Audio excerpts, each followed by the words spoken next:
Welcome to the Explainer, everyone. I am absolutely pumped to have you here today. In this session, we're diving into how modern engineering is stepping up to solve one of the most massive, fundamental, and honestly ancient real-world problems humanity faces: growing our food. We're going to see exactly how connected sensors, microcontrollers, and real-time data are transforming traditional dirt-under-the-fingernails farming into highly calibrated precision agriculture. It's fascinating stuff, so let's get into it. But before we look at the cool tech, we really need to set the stakes and understand the problem. For generations, traditional farming has relied heavily on pure guesswork.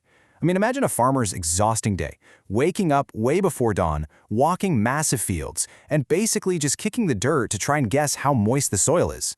When you're relying entirely on manual observation and gut feeling, you're constantly fighting a losing battle against nature. The harsh reality of drought, cracked earth, and completely stressed crops, that's often the devastating result of this traditional guesswork. And all that guesswork leads us directly to this absolute gut punch of a statistic: 50%. In traditional farming, manual irrigation methods, which usually mean you're either severely overwatering or underwatering, can result in a staggering 50% of that water being completely wasted. In a world where fresh water is an increasingly precious resource, losing literally half of it just to inefficiency is a monumental crisis. So, here's our game plan for today. We'll start with the farming problem, then look at the smart ag solution. Third, we'll dive into the hardware. Fourth is the architecture. And finally, we'll wrap up with real-world applications. All right, Section 1, the farming problem, guesswork and waste. Think of traditional farming challenges as this really frustrating domino effect. It all starts with the total lack of live, real-time data on the soil, the temperature, or the humidity. And because there's no data, decisions get delayed. Those delayed decisions cause immense stress on the crops and allow diseases to spread, which directly tanks the harvest yields. To try and fix this, farms pay for constant manual field visits, but that labor is incredibly time-consuming, really expensive, and highly prone to human error, which, you guessed it, brings us right back to that massive water waste we just talked about. Moving on to Section 2, the smart ag solution, a paradigm shift. Now contrast those old ways of manual guesswork with an automated reality. Instead of trudging out there to see if the dirt is dry, a modern data-driven farmer is monitoring a whole network of connected sensors in real time. They are literally holding the exact minute-by-minute heartbeat of their entire farm right in the palm of their hands on a tablet. It's a complete revolution in how we manage agriculture.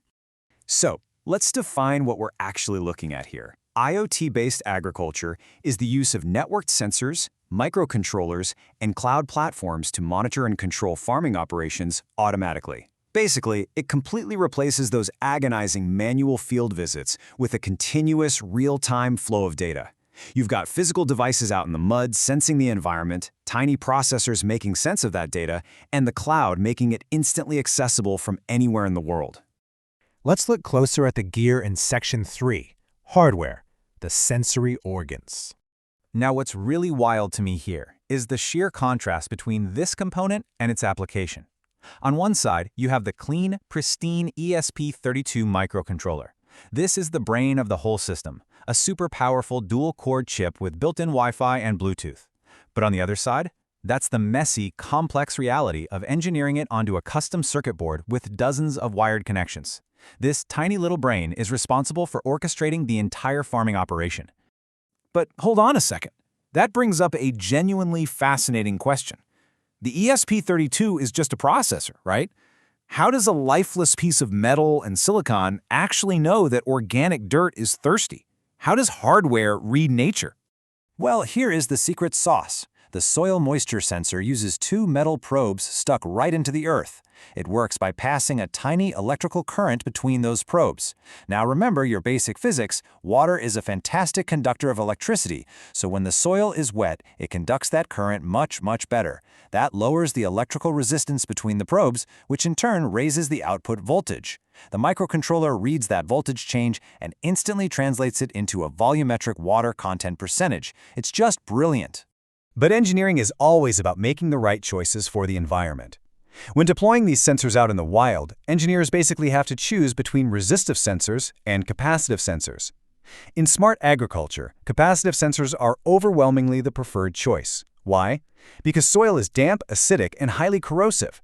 Resistive sensors degrade super quickly because their exposed metal just rusts away.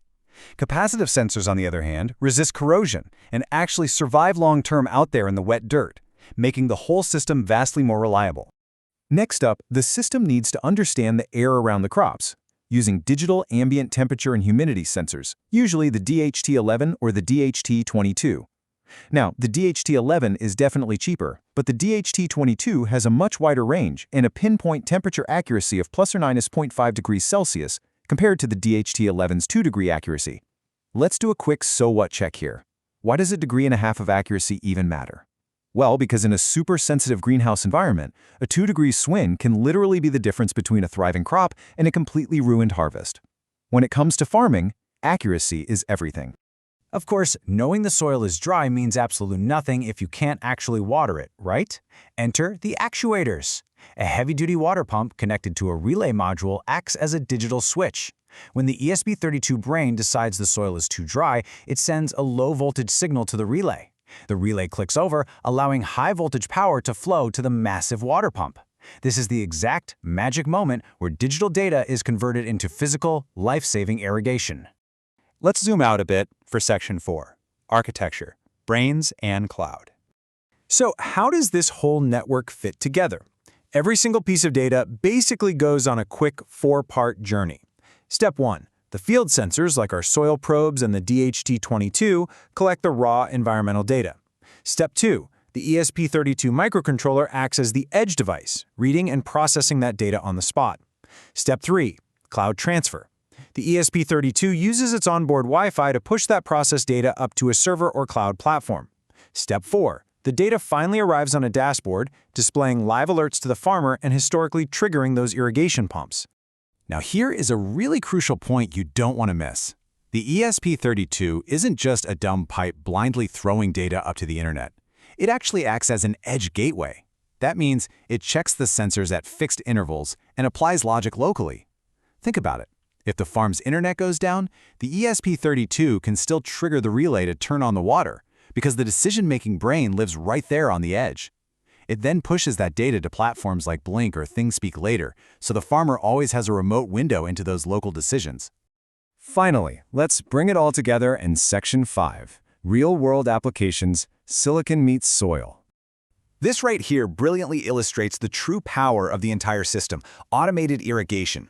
A sprawling field completely outfitted with sensors and automated piping means pumps are only ever triggered when the soil moisture drops below a highly specific mathematical threshold. The system provides exactly the amount of water the crop needs, no more, no less. Remember that massive 50% water waste we talked about earlier? This targeted automation can cut that down by up to 40%. It's just a huge win for conservation and efficiency. And check out this comparison. Contrast the cracked, dead earth from our very first image with this, a perfectly regulated, incredibly lush greenhouse. Here, the DHT sensors are constantly reading the air, automatically firing up the ventilation fans, turning on heaters if it gets chilly, and triggering misters the second the humidity drops. It maintains absolute, optimal growing conditions 24 hours a day, 7 days a week, without a human ever having to step foot inside. So to summarize the ultimate value proposition for the farmer here, this technology offers game-changing remote monitoring benefits. Farmers are getting instant SMS and app alerts if conditions ever cross safe thresholds. They can just open their phone to view historical data graphs and track trends over entire seasons. This drastically reduces the need for expensive, exhausting manual labor while simultaneously cranking up precision productivity and crop yields. It is the ultimate definition of working smarter, not harder, through data. We've seen how microcontrollers, capacitive sensors, and cloud dashboards are completely transforming agriculture right now. But I really want to leave you with this thought to chew on. If relatively simple silicon and a few lines of code can eliminate millions of gallons of water waste and completely automate irrigation today, how entirely automated will the farm of tomorrow be? What on earth happens when we add advanced AI and robotics to this foundation? Thank you so much for exploring this fascinating intersection of engineering and nature with me. Keep learning, and I'll catch you in the next explainer.